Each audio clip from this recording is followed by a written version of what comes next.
Eh bien, maintenant, on va parler, on va ouvrir un capot, si vous le voulez bien, un capot qui s'appelle la boîte noire. C'est un phénomène que vous connaissez probablement si vous travaillez dans le domaine, ou sinon, ben, vous allez en apprendre probablement beaucoup au cours donc, de cette diffusion. Mon nom est Mathieu Dugal, je suis animateur de moteur de recherche sur Ici Première. Je suis vraiment extrêmement honoré d'être ici cet après-midi avec vous pour discuter de ça et surtout avec notre équipe vraiment de feu. C'est vraiment des invités extrêmement occupés d'ailleurs qui ont accepté d'être ici avec nous cet après-midi. Donc, avant de faire cette introduction, j'aimerais les inviter, donc toutes et tous, à venir se placer ici en avant. Alors, je vais les présenter pour commencer.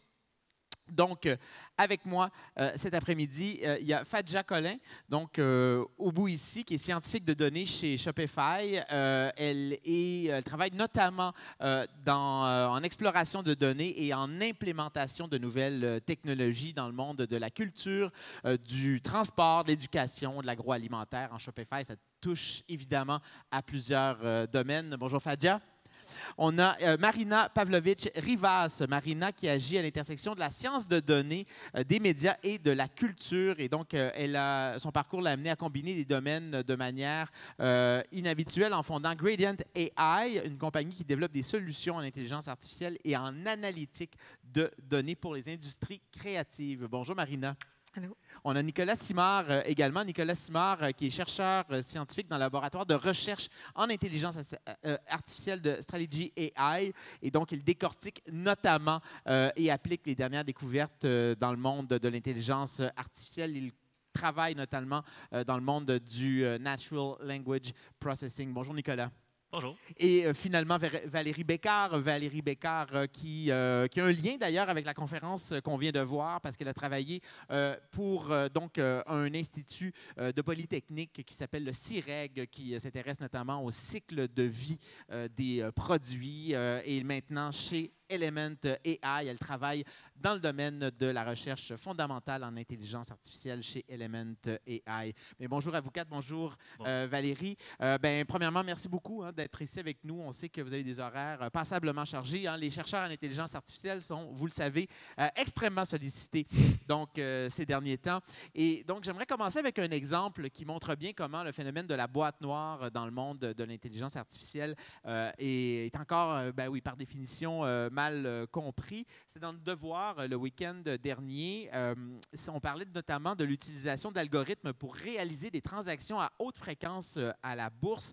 Et on apprenait que si l'usage des algorithmes par les investisseurs s'effectue notamment dans les règles de l'art, eh bien, il y a d'autres fois où elles servent donc de mauvaises intentions, où ils cherchent ces algorithmes-là à manipuler le marché, notamment pour faire monter ou baisser artificiellement les cours. Et donc, dans les actes répréhensibles qui avaient été détectés ces dernières années sur les marchés du monde, on notait le fameux spoofing, qui est un phénomène qu'on pourrait traduire par l'émission d'ordres trompeurs. Et donc, ça se produit lorsqu'une grande quantité d'ordres de vente sont donnés dans l'intention de les annuler un instant plus tard. Évidemment, la vitesse à laquelle ces ordres-là, ces émissions d'ordres-là se déroulent, c'est absolument impossible pour un être humain d'être capable de le faire, à moins de cliquer très, très, très rapidement. Quelqu'un qui jouait à track and field, probablement sur la NES dans les années 80. Donc, il y a des gens qui s'intéressent à essayer de comprendre, justement, avec des algorithmes, comment déjouer ces systèmes-là. Et paraît-il que c'est extrêmement difficile parce que, d'une part, on travaille face à des phénomènes qu'on comprend mal, des anomalies. D'ailleurs, certains algorithmes s'y intéressent. Mais d'autre part, parce qu'on ne comprend pas justement comment la boîte noire fonctionne, on est face à un problème qui, pour le moment, en tout cas, dans le cadre de ça, du spoofing, est assez difficilement... on peut l'endiguer, disons, de manière assez difficile. Et donc, on va parler notamment de ça avec nos invités, mais évidemment, bien plus. Avant de commencer, j'aimerais à tour de rôle que vous nous expliquiez qu'est-ce que vous faites? C'est quoi une journée de travail typique? Et là, je vais mettre beaucoup de guillemets pour vous. Tiens, on va commencer avec toi, Fadja. Explique-nous qu'est-ce que tu fais chez Spotify. Donc, bonjour, premièrement. Bonjour tout le monde. À Shopify, principalement, moi, ça va faire déjà 2 ans que je suis chez Shopify dans les bureaux à Montréal. Je travaille pour la division du online store. Les tâches typiques, on est impliqué dans tout le processus de l'acquisition à l'analyse de données. Donc, on travaille en étroite collaboration avec l'équipe de produits puis l'équipe de recherche pour s'assurer que tout le tracking, le format dans lequel c'est fait est adapté aux besoins pour répondre aux questions, tout le building du pipeline, mais aussi quelles techniques on va utiliser pour répondre aux questions que l'équipe de produits a. Mais aussi s'assurer qu'on a les bonnes questions puis qu'on est bien alignés ensemble en ce qui a trait aux stratégies qu'on met en place pour pouvoir répondre à des questions. Fait qu'on peut avoir autant, plus souvent qu'autrement, on triangule entre les UX researchers que les data scientists trouvent pour s'assurer qu'on a une vue assez globale des questions qu'on cherche à répondre. Donc, on travaille beaucoup à analyser les données puis à répondre aux questions. Merci. Marina, ça ressemble à quoi une journée chez Gradient? Une journée typique, en fait, on travaille surtout avec les industries créatives, c'est-à-dire les compagnies, par exemple, dans le divertissement, en médias, en journalisme. Donc, c'est souvent des industries où ils n'ont jamais eu affaire aux sciences de données. Donc, une journée typique, ça peut autant être du travail plus de développement technologique, comme ça peut être aussi un peu de l'éducation, entre guillemets, de Oui. c'est quoi l'intelligence artificielle, c'est quoi l'analytique, comment ça peut être utilisé. Puis de faire un peu cette vulgarisation-là. Il y a beaucoup de vulgarisation aussi dans le day-to-day. Donc, avec eux, on travaille autant du processus de création jusqu'à le moment de la diffusion. C'est-à-dire que, par exemple, un journaliste peut avoir une mission, par exemple, d'intérêt public, de dire « je veux créer du contenu pour dire aux gens qu'est-ce qui se passe, mais comment je peux utiliser l'intelligence artificielle pour faire ça de manière plus efficace, par exemple. » Donc là, c'est là qu'on intervient. Merci. Nicolas, Strategy, qu'est-ce que vous faites? On fait plein de Qu'est-ce que tu choses. fais plus précisément? Ouais, ça va être moins long comme ça. Ben, toutes les journées commencent par un café, ça c'est sûr. Je pense comme bien des gens. Là. Mais juste après le café, moi je suis dans le lab de recherche. On est plus d'une trentaine de chercheurs. Je travaille sur le traitement du langage naturel. Puis concrètement, on est un lab de recherche appliqué, donc on tente de résoudre des problèmes de l'industrie. Donc on prend la recherche qui se fait, l'état de l'art, les dernières recherches. Les derniers algorithmes, surtout de deep learning. Puis on essaie de voir comment on pourrait rendre ça applicable, comment on peut rendre ça plus robuste pour éventuellement l'intégrer dans notre plateforme Kepler. Puis je mentionne aussi, on utilise évidemment beaucoup de deep learning, l'apprentissage profond, mais pas seulement aussi, on utilise aussi beaucoup d'apprentissage automatique, le machine learning. D'ailleurs, justement parce que des fois, on est prêt à sacrifier un peu de précision pour avoir un peu plus d'interprétabilité. Certains algorithmes d'apprentissage automatique, comme les arbres de décision, etc., sont plus faciles à interpréter. Donc, on n'utilise pas seulement du deep learning, on n'est pas vendu, marié à l'intelligence artificielle. On utilise ce qu'il faut.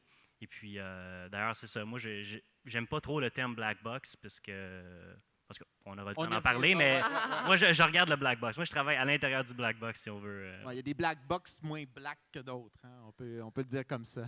Valérie, qu'est-ce que tu fais chez Element? C'est quoi la recherche fondamentale, justement, sur laquelle vous travaillez actuellement? Donc, oui, la recherche fondamentale chez Element qui a l'objectif de se retrouver un jour dans des produits pour augmenter notre capacité de prendre des décisions dans les entreprises. On a globalement 3 programmes de recherche, donc 3 thématiques principales sur lesquelles on va travailler. Un, c'est naturellement le langage, la vision, computer vision, puis de façon plus globale, le machine learning, qui va intégrer à la fois du deep learning et beaucoup de choses. Et puis, ce qui est intéressant, c'est que dans les équipes de recherche, j'ai un mélange de chercheurs plus théoriciens, donc qui vont essayer à expliquer, à comprendre ce qui se passe. Donc, un algorithme qui va réussir à bien transférer une information, qui va réussir à bien interpréter une chaîne d'informations. Bien, il y a des théoriciens qui vont essayer de comprendre, bon, mais qu'est-ce qui se passe mathématiquement qui fait en sorte que mes expériences fonctionnent. Puis je vais avoir des chercheurs qui vont travailler davantage sur simplement implémenter des expériences. Typiquement, en vision, on a beaucoup, c'est beaucoup de l'apprentissage à travers différentes expérimentations, mais on ne comprend pas vraiment pourquoi, qu'est-ce qui fait l'algorithme et pourquoi ça marche. Donc, avec ce petit mélange de black box qu'on accepte, puis de se mettre les deux mains dans les maths puis les stats qui sont derrière. C'est vraiment... c'est intéressant parce qu'on voit vraiment que vous travaillez toutes et tous avec des algorithmes. On voit vraiment la variété là, de travail qu'on peut réaliser avec ça. Bien, j'aimerais qu'on va rentrer tout de suite dans le vif du sujet, cette fameuse black box auquel Nicolas croit peu, mais en fait, dans certains cas, elle existe. Là. Je pense qu'on peut le dire. Comment est-ce qu'on peut comment on pourrait la définir, cette black box-là? Qu'est-ce que c'est dans qu'est-ce que ça mange en hiver, une black box, dans le monde de l'intelligence artificielle? Oui, Nicolas puis Valérie, après, en fait, c'est juste que le terme black box veut juste dire que c'est un endroit qu'on ignore puis on considère comme une boîte noire. Puis moi-même, il y a plusieurs black box, puis comme si on développe un site web, ben, comme les développeurs vont dire, prends ça comme un black box, regarde pas à l'intérieur. Mais les réseaux de neurones ou les algorithmes d'intelligence artificielle, c'est pas des black box. Je viens de le dire, c'est des réseaux de neurones, c'est des fonctions. Donc, c'est sûr que pour le public ou pour les gens qui ne sont pas spécialistes là-dedans, c'est évidemment une black box, mais on a tous nos black box. Donc, à la fin de la journée, c'est une question de confiance. Hein.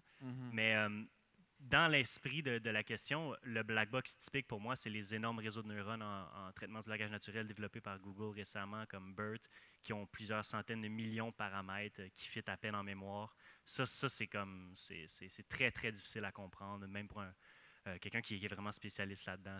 C'est tout un défi. Là.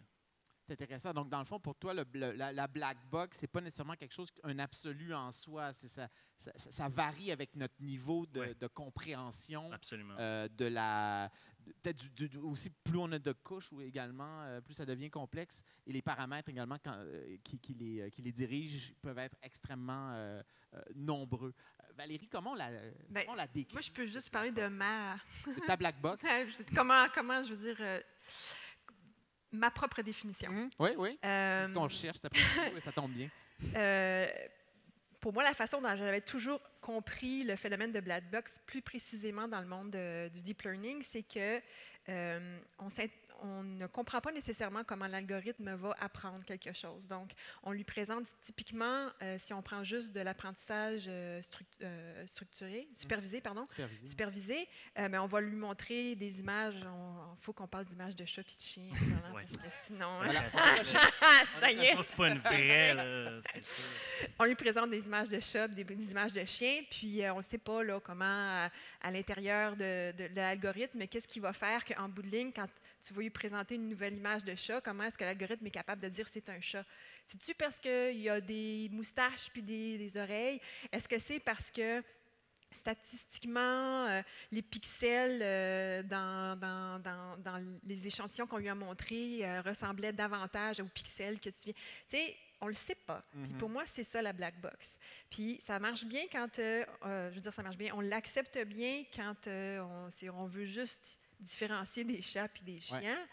Mais par contre, quand on lui présente des images de cellules cancéreuses, ben on a comme envie de savoir pourquoi est-ce que cher algorithme, pourquoi est-ce que tu considères que c'est une image cancéreuse et ça, c'est pas une image cancéreuse? Pour moi, c'est ça le phénomène. C'est comme ça que j'avais compris la terminologie black box dans le domaine du deep learning. Puis, il y a une grosse portion du fait que c'est probablement des algorithmes qu'on peut comprendre mathématiquement, mais qui sont trop complexes pour un cerveau humain. Mais ça peut aussi être, on n'a pas nécessairement suivi le chemin que l'algorithme a pris. Et puis c'est là aussi que c'est le noir. Là, c'est ça. Et en même temps, pour des images de chats et des chiens, on peut comprendre que les impacts de ça, les conséquences de ça, on s'en fout un peu parce que, bon, à la limite, ça va mal identifier une photo. Il y a des domaines où c'est beaucoup plus critique. Justement, quand on travaille avec des clients, là, il peut y avoir un réel besoin d'être capable d'expliquer ces algorithmes-là. Comment est-ce que vous le vivez, ce phénomène-là, Fadja et Marina, dans votre travail? Oui, peut-être Fadja? Dans En fait, je pense que qu'on déploie des algorithmes, c'est vraiment important, d'une part, de s'assurer de bien les monitorer, puis aussi d'avoir l'opportunité d'avoir une feedback loop qui permet d'identifier lorsqu'il y a des use cases qu'on n'avait peut-être pas prévus, de pouvoir les attraper.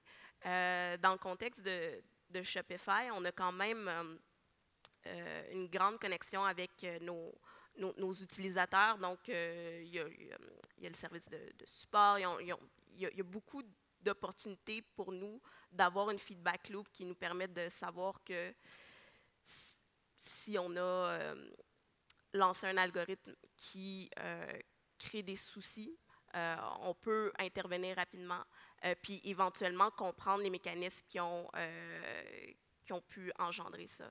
Donc, dans notre cas, ça se passe bien. Oui. Donc, la boîte est relativement transparente en ce qui vous concerne. Mais c'est aussi que dans les enjeux, quand on parle de, par exemple, identifier un cancer du sein, on parle de quelque chose qui est particulièrement sensible. Shopify, c'est quelque chose de plus transactionnel. Oui, il y a des éléments qui sont sensibles, mais il y a beaucoup d'algorithmes de recommandation notamment, puis ça, le caractère sensible de l'impact de ces algorithmes-là est moindre. Donc,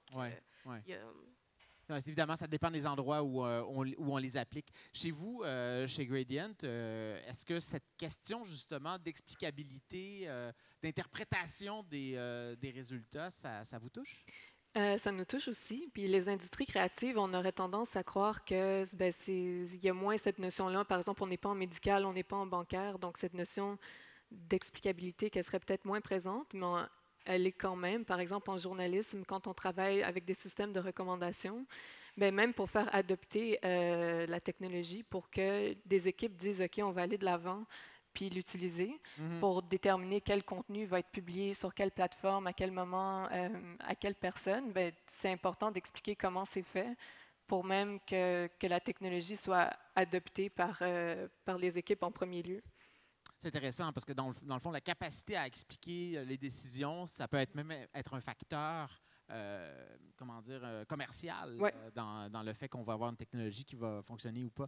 Tu as mentionné quelque chose, Nicolas, puis j'aimerais ça qu'on y revienne peut-être plus parce qu'il y a vraiment cette tension-là, souvent quand on parle d'intelligence artificielle, entre on va sacrifier un facteur pour avoir quelque chose, justement, par exemple, une meilleure explicabilité et on va peut-être sacrifier l'explicabilité pour avoir une meilleure performance. J'aimerais ça que tu reviennes là-dessus parce que ça, c'est vraiment quelque chose qui revient souvent quand on parle aux scientifiques dans le domaine. Pourquoi ça, pourquoi il faut sacrifier l'un pour avoir l'autre? On peut pas avoir le beurre et l'argent du beurre encore là, dans le domaine. On appelle ça un trade-off en bon français. Ouais. En fait, c'est toujours comme ça. En fait, peu importe l'algorithme qu'on utilise d'apprentissage automatique, on a plusieurs métriques qu'on attache à cet algorithme-là. Les métriques, ça peut être n'importe quoi qu'on mesure. Donc, ça peut être aussi le temps d'inférence, ça peut être la grosseur de l'algorithme, ça peut être évidemment sa précision et son interprétabilité. Donc, selon, par exemple, si on roule un algorithme sur un cellulaire, là, on va sacrifier de la précision pour de la rapidité. Parce qu'on ne veut pas que ça soit trop lent sur un cellulaire, puis c'est un petit processeur. Donc, ce que je dis, dans le fond, c'est qu'une des métriques qu'on peut avoir, c'est l'interprétabilité pour l'humain. Puis parfois, par exemple, si on s'adresse à des humains, mettons, on veut les aider à prendre des décisions, à ce moment-là, ça peut être intéressant d'avoir un algorithme qui est interprétable, sinon il n'y a aucune chance qu'il utilise nos recommandations. Du moins, ça limite la confiance de l'utilisateur envers l'algorithme, puis il y a moins de chances qu'il utilise des recommandations. Donc, dans ce cas-ci, on utilise, par exemple, des arbres de décision qui sont très faciles à interpréter, comme est-ce que le genre, c'est masculin, féminin, oui, non, puis on s'en va comme ça en prenant des décisions. Puis là, à ce moment-là, quand l'utilisateur voit la prédiction, même si elle est un peu moins précise que si on avait utilisé un réseau de neurones, au moins, il y a plus confiance. Il dit, OK, c'est pour ça que je dois suivre telle recommandation. Oui. Est-ce qu'on peut réussir, justement, par exemple, mais juste avant, parce qu'il y a une question qui m'est venue en tête pendant que tu parlais. Tu disais, dans les téléphones, on a moins de puissance et donc c'est peut-être plus difficile d'avoir les calculs qui sont précis.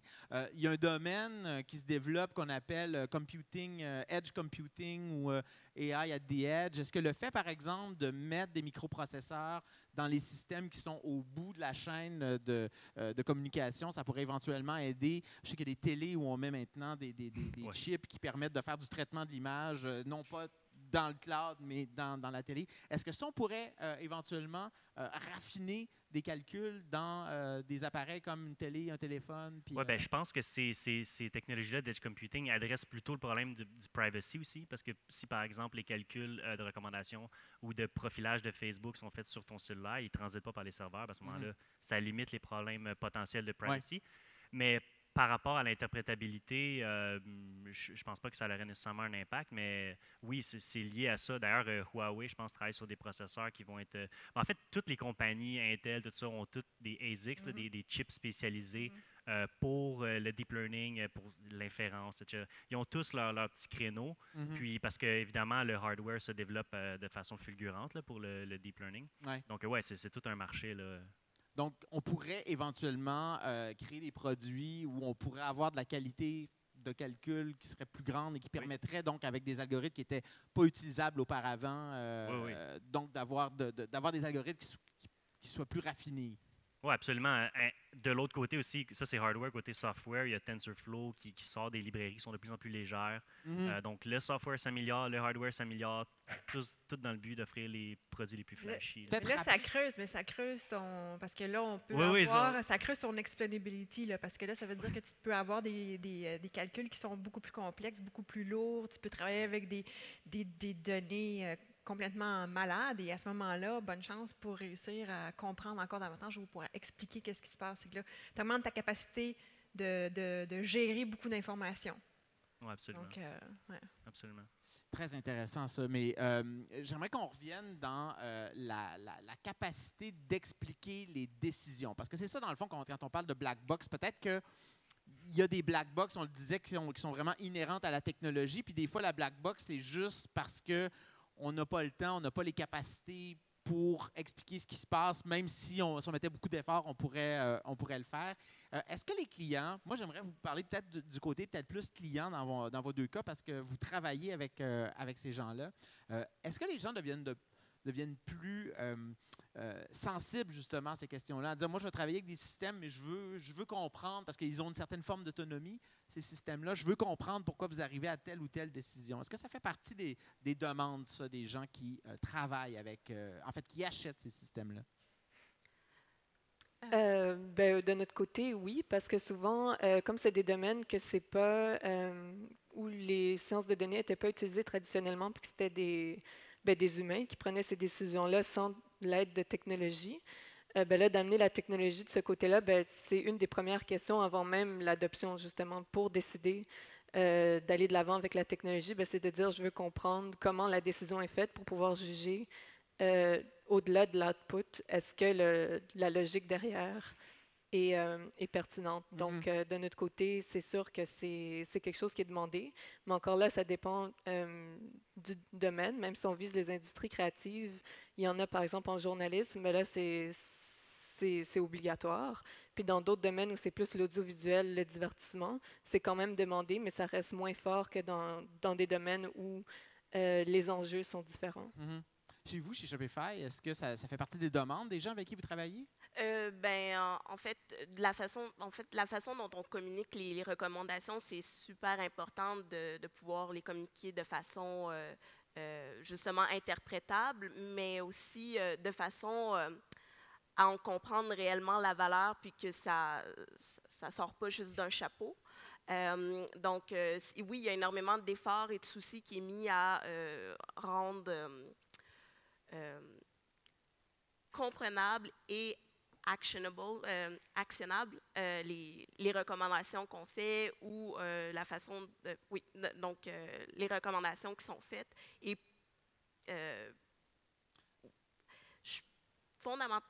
principalement les utilisateurs, dans le contexte de Shopify, il y a un souci d'efficience aussi qui est beaucoup lié à ça, puis un souci de confiance. Lorsqu'il y a plusieurs produits qui arrivent à atteindre un certain niveau de succès, mais à un certain moment, la confiance est de mise. il y a un niveau de confiance qui s'installe, puis cette confiance-là, elle est précieuse, puis elle se doit d'être nourrie et Donc, dans le fond, la capacité que vous avez à bien expliquer la manière dont vos produits fonctionnent, même si vous avez des systèmes qui ont une certaine forme d'autonomie, c'est vraiment fondamental, là, si je comprends bien. Là. oui, puis aussi, souvent nos systèmes supportent une décision. Il y a beaucoup de on vous recommande de faire telle chose et la décision revient à l'utilisateur de la faire ou non. Donc, puis ça, je pense que c'est un élément qui est excessivement important vraiment. parce que pour nous aussi, ça devient un signal, un feedback loop important parce qu'on veut s'assurer que c'est important que les gens continuent de prendre des décisions parce qu'on veut continuer à prendre de ces décisions-là. Ouais. C'est intéressant ce que tu soulignes parce que souvent, quand on parle de l'implémentation de ces systèmes-là, il y a peut-être une... Je ne sais pas, on est tous... L'être humain, excusez-moi, je vais parler pour moi. On est tous un peu paresseux et si on a la capacité justement à ne pas...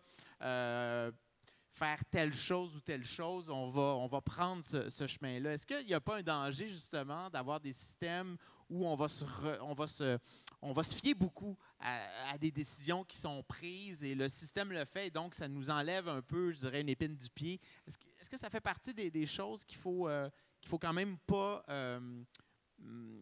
les choses qui sont inquiétantes avec le développement de ces systèmes-là. Inquiétante, Peut-être que le mot est fort. Oui, Un gros mot. mais c'est intéressant parce que là, je suis dans le domaine de l'intelligence artificielle, mais avant, j'étais dans le domaine du développement durable, puis c'était la même affaire. Donc, on demandait, l'être humain voulait aussi qu'on prenne des décisions à sa place. Ce qui arrive pas, on disait, ben non, là, on peut juste te dire si acheter un sapin naturel, ben, ça va émettre moins de gaz à effet de serre que d'acheter un sapin artificiel. Ouais. On peut juste te dire ça maintenant, c'est toi qui fais le choix. C'est un petit peu la même chose, on a des nouveaux outils, mais en bout de ligne, l'être humain va rester, puis c'est toujours, on parle beaucoup d'intelligence augmentée, au lieu d'intelligence artificielle, justement, pour passer le message.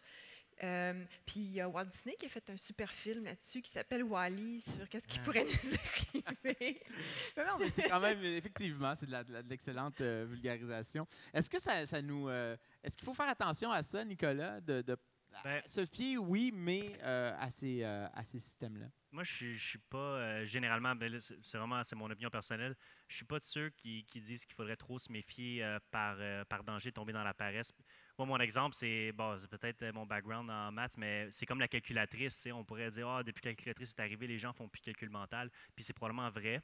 Mais je pense pas que ça fait de nous des hommes ou des humains plus paresseux. C'est juste qu'on a relégué cette tâche-là, peut-être routinière, à des calculatrices. De la même façon, comme Valérie le mentionne, c'est plutôt un humain augmenté. Il y a des tâches routinières, puis c'est là-dessus aussi. L'intelligence artificielle, on pense malheureusement souvent comme à Terminator, mais dans les faits, les applications, c'est plutôt des tâches routinières qui vont être remplacées. C'est des choses que les humains ne font pas de façon glorifiante. Donc, ça va pas faire. Je pense pas qu'on va tomber dans la paresse. Au contraire, on va juste se concentrer sur ça pourquoi on est bon, c'est-à-dire la créativité, l'empathie, etc. Très intéressant. D'ailleurs, parenthèse, je suis en train de lire la biographie de Walter Isaacson de Léonard de Vinci. C'est 500e de sa mort et il prenait des cours de boulier. Il a pris des cours de boulier. Je ne suis pas sûr qu'on voudrait revenir à ça, justement, en se disant non, on n'est plus paresseux, là, on va revenir faire des cours de boulier parce qu'on veut compter comme ça. Fin de la parenthèse.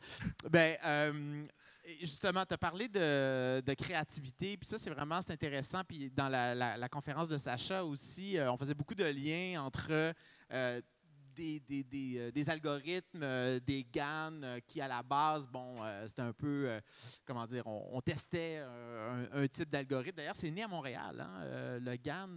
C'est Yann Goodfellow, qui n'est plus ici, je crois. Chez Google. C'est ça, il est allé chez Google. Donc, création montréalaise, ces GAN-là.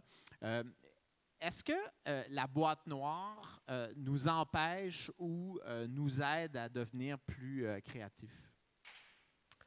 Oh, méchante question. On n'est pas obligé de répondre non plus. On peut passer à un autre. Je pense qu'il y a un mini input à dire là-dessus. Un des applications de créativité de réseau neuronal, c'est Deep Dream. Puis c'est basé sur des méthodes d'interprétabilité où on essaie de voir les neurones cachés d'un réseau. Peut-être on peut rappeler qu'est-ce que c'est, le Deep Dream, c'est les fameuses photos qui sont apparues sur les réseaux sociaux il y a quoi, 3-4 ans, là, où on... Même moins que ça, je pense. Donc, on mettait on faisait rouler des réseaux sur des... Dans le fond, c'est un réseau qui génère des images, in a nutshell. Puis ça, c'est né d'une méthode, on cherche à savoir quelle image active certaines neurones. Puis en utilisant cette technique-là de façon répétée, je simplifie une belle recherche, là, je ne veux pas massacrer leurs travaux, mais en gros, ça a carrément, ça peut servir à générer des images qui sont assez hallucinantes. Fait que l'interprétabilité, comprendre les réseaux de neurones, c'est pas trop lointain de la créativité puis de l'art, d'une certaine façon. Donc, on peut dire qu'il y a certains cas, c'est pas si grave que ça de ne pas comprendre ce qui se passe, si ce résultat nous plaît. Bien, ça dépend dans quel domaine, c'est clair, mais quand on voit ce qui se passe dans la communauté, de toute façon, tout le monde est intéressé à savoir ce qui se passe. C'était bien le fun les dernières années où ça a été très vite, puis on a réussi à avoir des résultats assez phénoménaux, puis on se dit « Wow! C'est génial! Pourquoi? Je sais pas, c'est pas grave, on continue. » Mais ça nous intéresse d'aller plus loin parce qu'on là, on commence à topper un petit peu sur allons-y et gaiement dans l'inconnu, puis ça nous tente de comprendre ce qui se passe. Fait que je pense que c'est juste naturel, dans le fond. Qu'est-ce qui est intéressant? Quelle est la recherche qui est intéressante, justement, actuellement, pour essayer de comprendre ça? C'est quoi, justement, les domaines, les chercheurs, les endroits où vraiment, là, c'est stimulant comme chercheur de voir ce qui se fait dans le domaine? Bien, ce qui a beaucoup d'intérêt en ce moment, ce qui est très trendy, c'est ce qui touche la causalité. Donc, c'est un domaine qui existe déjà, mais pas appliqué à l'intelligence artificielle. Par exemple, comment on la définit, ça? Eh boy. Causalité, c'est simplement de réussir à comprendre les éléments qui vont avoir une influence sur les autres. Comme la causalité, la cause de quelque chose. Fait qu'il y a tout un domaine mathématique déjà qui existe puis qu'on a creusé de longues années. Puis on commence à regarder ça, mais qu'est-ce que ça veut dire, par exemple, dans un réseau de neurones? Qu'est-ce que ça veut dire dans des décisions algorithmiques d'intelligence artificielle? Puis de voir comment est-ce qu'on peut amener ces deux connaissances-là ensemble puis nous permettre d'explorer la causalité à travers l'intelligence artificielle. Fait que ça, en ce moment, c'est beaucoup de gens qui se mettent à regarder ça, puis c'est un domaine qui commence à avoir de l'intérêt à suivre. À suivre, causalité. À suivre, Nicolas, qu'est-ce qui est intéressant dans le domaine de la recherche, justement, sur les tentatives qu'on a d'essayer d'expliquer des phénomènes? C'est vrai que la causalité est vraiment sexy en ce moment, là. La causalité est sexy. Ça avec le hashtag MTL Connect. Oui. C'est un terme qui est utilisé dans le milieu sexy, le sexiest job, data scientist. Mais en fait, je vais y aller pour un algorithme classique parce qu'il est assez... Parce qu'à la fin de la journée aussi, par rapport à l'interprétabilité, c'est une question de confiance. Puis ça revient un peu à ce que je disais, le black box. On a tous nos black box, puis il y a tous des choses qu'on prend pour acquis. Puis le black box, je pense, qui est le black box de la question, la façon dont je le comprends, c'est le black box du public versus par rapport à l'intelligence artificielle. Pour eux, c'est un peu comme une boîte noire que personne ne comprend et qu'on ne peut pas ouvrir.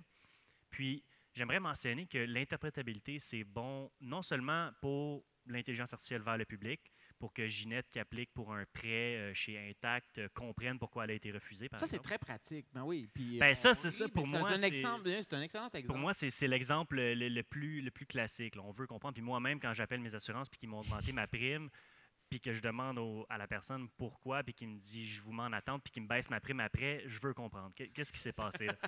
Mais bon, fait vécu. Mais, ça, c'est la magie du mot « pourquoi ». Oui, c'est ça, puis même pas besoin de s'ostiner. Mais ça, c'est une autre histoire.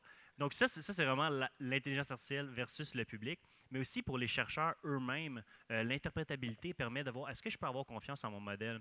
Puis un algorithme vraiment qui est rendu presque classique, même si ça fait, je pense, 2 ans que ça a été publié, qui s'appelle LIME, qui permet d'interpréter les décisions de n'importe quel modèle, machine learning, mais aussi deep learning. Puis ça nous permet, par exemple, de voir, si, par exemple, je prenais le cas de Ginette qui applique pour un prêt, qu'est-ce qui serait arrivé si je n'avais pas tenu en compte son âge, si je n'avais pas tenu en compte son sexe ou son historique de paiement. Donc, ça nous permet, puis là, après ça, on peut dire à Isole des Ginette, variables, oui. oui, exactement, ces informations, puis ça nous permet de lui dire, ben écoute, dans cette décision-là, le facteur qui a eu le plus d'influence sur la décision, c'est le fait que tu n'as pas payé tel montant ou peu importe de ta carte de crédit. Donc ça s'appelle la méthode Lime, puis c'est un peu, tout le monde essaie de l'utiliser parce que c'est vraiment facile à utiliser en fait, puis c'est vraiment cool.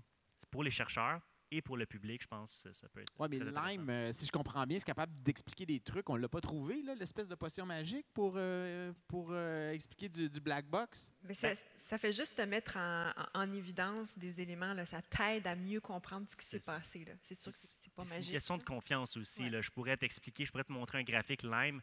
Puis, est-ce que ça te met en confiance? Je ne sais pas. Est-ce que c'est assez pour toi, l'interprétabilité? Est-ce que je devrais aller plus profond puis te montrer les neurones, les activations, mes convolutions pour que tu sois à l'aise? Ça dépend de chaque personne. Chaque personne, l'interprétabilité, c'est une communication. Ouais. Donc, à qui on s'adresse? Hein? Dans votre domaine, qui est vraiment un domaine qui est un peu différent, vous êtes moins dans la recherche et vous êtes dans un domaine justement plus de vente, entre guillemets, de technologie. Qu'est-ce qui permettrait justement de donner encore plus de lustre ou plus de oomph aux technologies qui sont déjà existantes, chez les gens, par exemple, avec qui vous travaillez, à qui vous vendez des solutions notamment?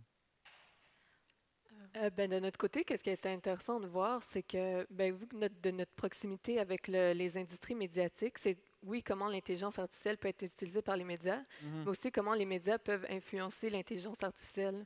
Puis dans le domaine de l'explicabilité, il y a eu des choses vraiment intéressantes qui se sont faites, que ce n'est pas des chercheurs, mais bien des journalistes chez ProPublica qui avaient fait plusieurs enquêtes sur comment certains algorithmes fonctionnaient. Donc, des compagnies privées qui avaient développé des algorithmes dans le monde juridique qui prenaient des décisions très importantes sur la vie des gens, c'est-à-dire est-ce qu'ils allaient obtenir, je pense, leur libération conditionnelle ou non. Puis, ils ont posé ces questions-là, à savoir, c'est quoi les mécanismes derrière qui amènent à ces réponses. Très intéressant. Puis que les compagnies ne voulaient pas donner ces réponses-là. Donc, c'est les médias eux-mêmes, ProPublica, qui ont décidé d'aller contacter plusieurs personnes qui avaient eu des décisions pour essayer de faire un peu le reverse engineering pour comprendre comment l'algorithme était fait. Donc ça, je trouvais que c'est un exemple vraiment intéressant de comment d'autres acteurs aussi peuvent contribuer à l'explicabilité des modèles, puis que ça va au-delà de l'apport des chercheurs, mais qu'il y a plusieurs acteurs qui peuvent intervenir là-dedans aussi. Oui. Évidemment, la question des médias là-dedans, on ne le dira jamais assez, est assez importante aussi parce qu'on a bien beau avoir des chercheurs qui parlent à des clients, mais dans le public en général, si le lien ne se fait pas, on risque d'avoir en tout cas moins d'acceptabilité dans des questions qui sont peut-être plus litigieuses. On disait les chats, les chiens, ça va, là, mais des questions justement de libération conditionnelle, des questions aussi d'acceptation ou non d'un CV, on sait que les algorithmes y sont déjà. Chez vous, chez Shopify, qu'est-ce qui justement permettrait de raffiner vos interventions avec vos clients dans la manière dont on explique les algorithmes? Je pense que, d'une part, il y a un élément de transparence où on communique les éléments qui sont pris un peu en compte dans les choix. Mais par contre, j'aimerais un peu rebondir sur ce qui a été dit un peu plus tôt. En fait, c'est impressionnant de voir comment aussi le public tend de plus en plus à tester ces algorithmes-là. Puis, il y a Justice League in AI ou un nom similaire qui justement teste qui tente de tester un peu les limites de certaines plateformes et et des résultats qu'on en retire. C'est vraiment intéressant de voir ce mouvement-là au sein du public d'une part, mais au sein des entreprises, c'est important aussi justement toute cette question de fairness au niveau des algorithmes pour s'assurer que ce qui est construit est fair et a des standards éthiques, pas bourré de biais aussi. Parce que même si on développe des outils qui font des recommandations, on veut s'assurer qu'on favorise tout le monde de façon égale et équitable. Et ça, c'est vraiment ton domaine, hein, notamment. C'est une de tes marottes là, d'essayer d'expliquer justement le lien entre la donnée et la décision. Hein. Oui, ben en fait, il y a beaucoup d'enjeux justement au niveau de la diversité des données elles-mêmes dans lesquelles les algorithmes sont entraînés. Donc, même si on développe quelque chose qui fait excessivement, dans lequel on ne voit pas de biais et que tout est beau et parfait, puis là, on le met dans le grand nature, monde. Ben là, il y a plein de use cases qu'on n'avait pas pensé, il y a plein de résultats. Puis je pense que ça aussi, ça joue beaucoup dans l'élément de la black box ou de la notion d'interprétabilité. C'est que peut-être que dans un contexte X, le tout faisait du sens, le tout était sans accroc, mais lorsqu'on met cet algorithme-là dans des contextes non prévus, il y a des réactions non prévues forcément, puis comment on les monitore, comment on les encadre, comment on intervient, puis comment surtout on peut prévenir ça.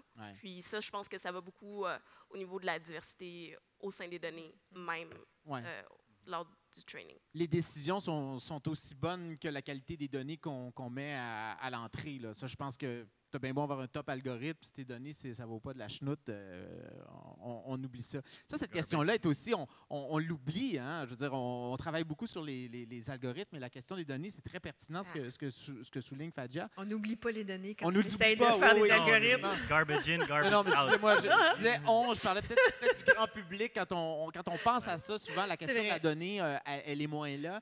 J'aimerais que vous nous expliquiez justement cette importance-là d'avoir des données qui sont solides quand on alimente les algorithmes. Bien, les données vont clairement... en fait, ce qui est très en vue en ce moment au niveau de l'intelligence artificielle, c'est ce qu'on appelle justement l'apprentissage supervisé, où on va présenter des exemples, puis l'algorithme va apprendre selon des exemples. Mais c'est clair, on va souvent prendre l'exemple typique. Bien, quand tu montres des mauvais exemples à ton enfant, bien, il risque de répéter ces mauvais exemples-là. Fait que c'est le même principe.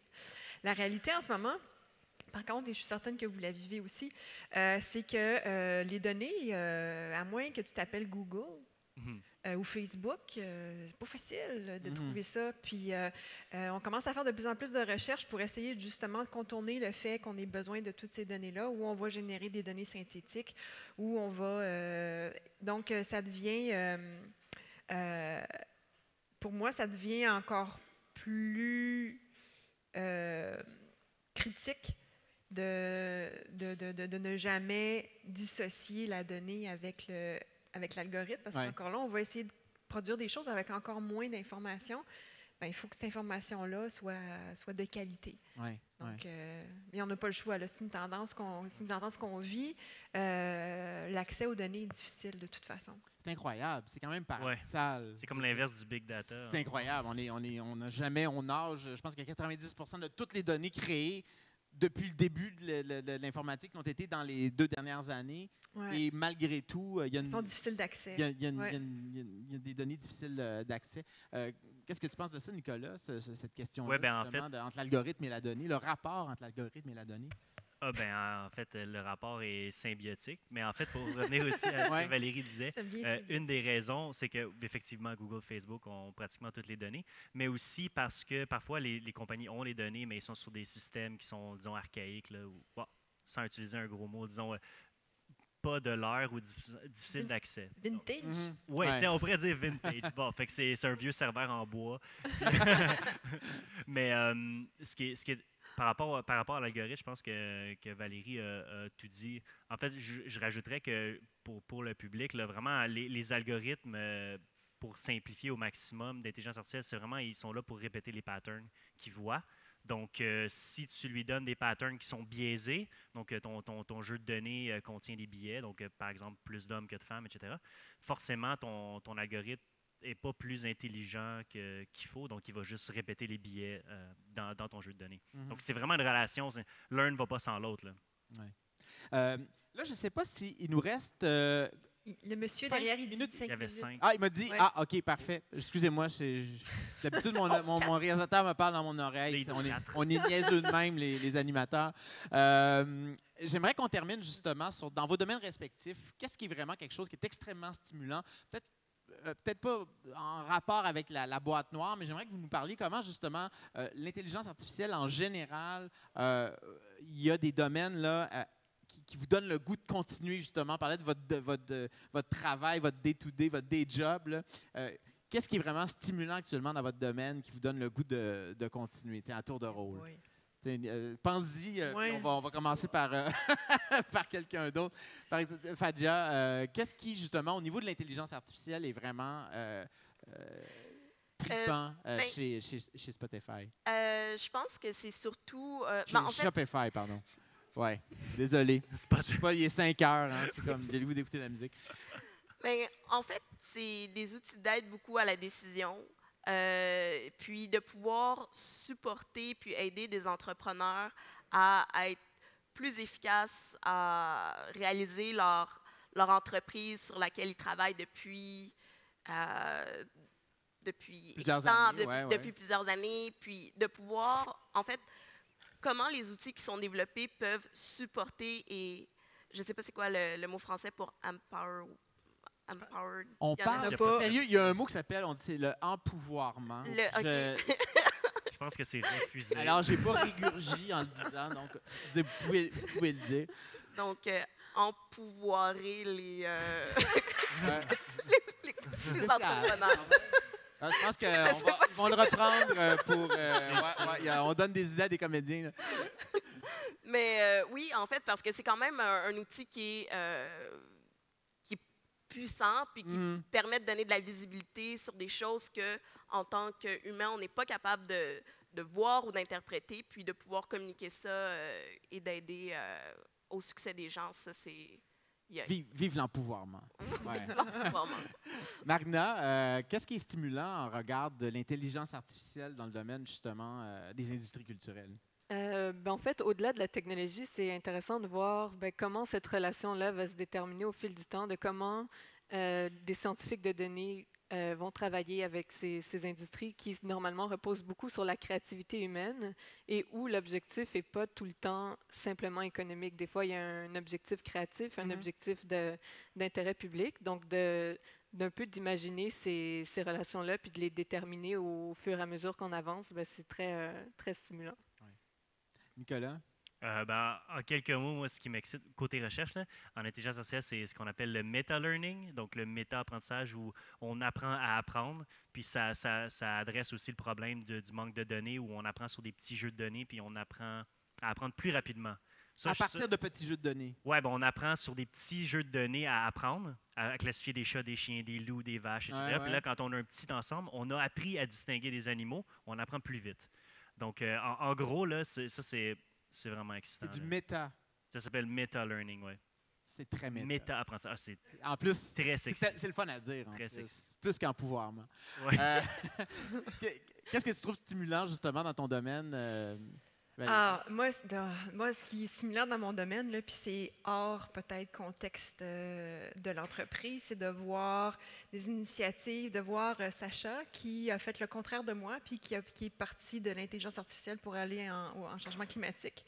Puis il y a énormément d'engouement, puis on commence à avoir des choses super intéressantes. J'ai 2 chercheurs qui ont des sideline projects qui utilisent des données satellites pour faire l'évaluation de la concentration en gaz à effet de serre, puis tout ça. Donc, moi, c'est ça que je trouve trippant. Oui, puis en plus, c'est le sommet AI for Good aujourd'hui qui commence à Genève, qui traite pratiquement, précisément de ces questions-là. Donc, sommet de l'ONU, de l'IoT, mais un organisme qui dépend de l'ONU qui traite précisément de ces questions-là. Bref, on n'a pas fini d'en entendre parler. Merci beaucoup pour ce regard privilégié sur la boîte noire. En tout cas, c'est 50 Shades of boîte noire, on pourrait le dire comme ça. Oh non, j'ai des images dans la tête. On va finir ça tout de suite. On va laisser la place justement aux comédiens. Merci Valérie, Nicolas, Marina et Fadja. C'était vraiment très intéressant. Merci à vous 4.